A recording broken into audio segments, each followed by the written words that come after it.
407 years ago, our fathers brought forth on this continent a new nation, conceived in liberty, and dedicated to the proposition that all men are created equal. Now, yesterday, December 7th, 1941, a date which will live in infamy. And so, my fellow Americans, ask not what your country can do for you, ask what you can do for your country. Free at last! Free at last! Thanks Almighty! We are free at last!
Welcome to another edition of the Historian's Almanac. I'm your host, Dr. William Lester. On this edition of the program, the Beast of Gévaudan. The case of the Beast of Gévaudan is one that to this day baffles many researchers, for it features an animal similar to a wolf, but the size of a cow, which terrorized the French district of Gévaudan from 1764 till 1767.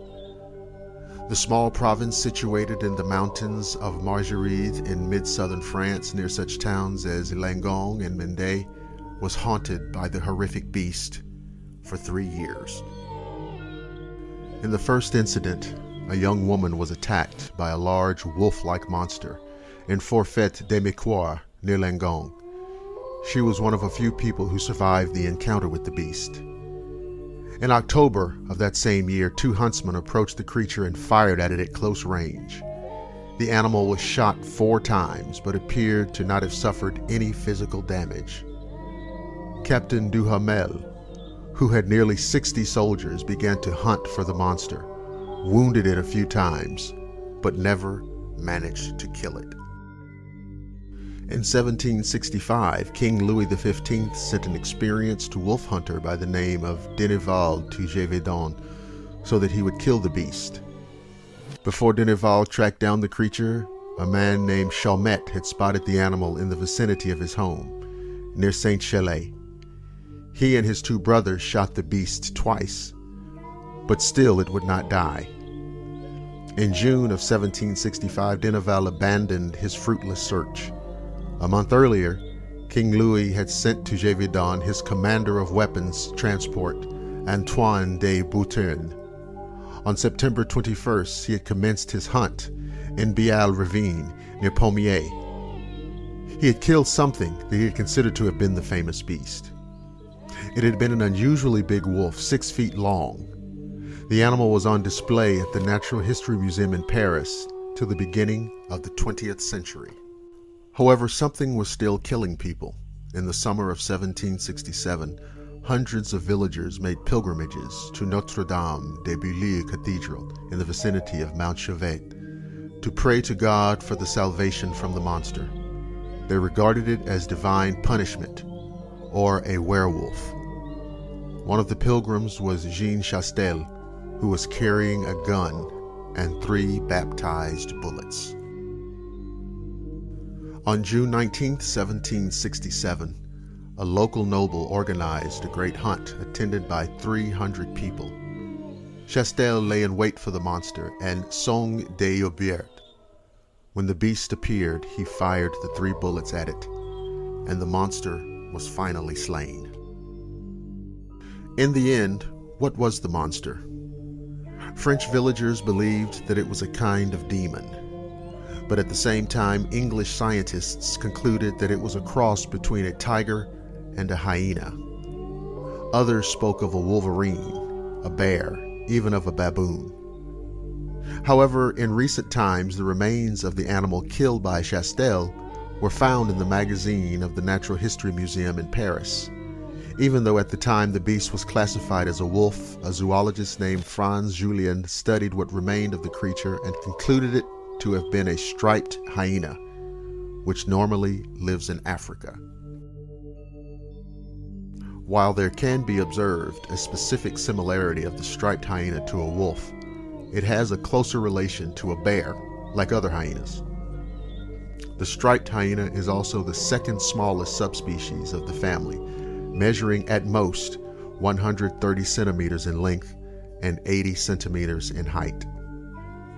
The contemporary descriptions of the beast vary, but it was said to have reddish fur with a streak of black on its back. This description in turn brings to mind the maned wolf, which, by the way, is a wolf only in name. Whatever the creature might have been, it is yet another mystery how the animal got to France, and how it suddenly started to freely roam its terrain.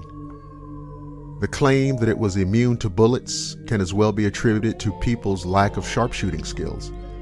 However, much of this case remains, and will continue to remain, a mystery. That said, nowadays it is presumed that due to the vast area in which the attacks took place, that the famous beast was not a single animal, but a couple of wolves or even wolf packs that resorted to hunting humans who are increasingly encroaching on their territories. Coupled with the already existing mass hysteria concerning wolves and wolf attacks during the 18th century, it is possible that such isolated incidents started being perceived as the work of a solitary demonic monster. This theory is reinforced by the fact that with the drastic reduction of the wolf population in France during that century, the attacks on humans ceased. And that concludes another edition of the Historian's Almanac. Thank you for listening to the program. I'd like to invite you to listen to my other program, Agenda Earth, along with my co-host, Mark Saski. Agenda Earth can be heard on the Crypto Reality YouTube channel, the Blackwater Media YouTube channel, the American Institute of Metaphysics Facebook page, and the Agenda Earth Facebook page. The Historian's Almanac can be heard on the Blackwater Media YouTube channel, the Agenda Earth Facebook page, the American Institute of Metaphysics Facebook page, Google+, and the Historian's Almanac Facebook page. I'm Dr. William Lester reminding you that history comes alive on the Historian's Almanac.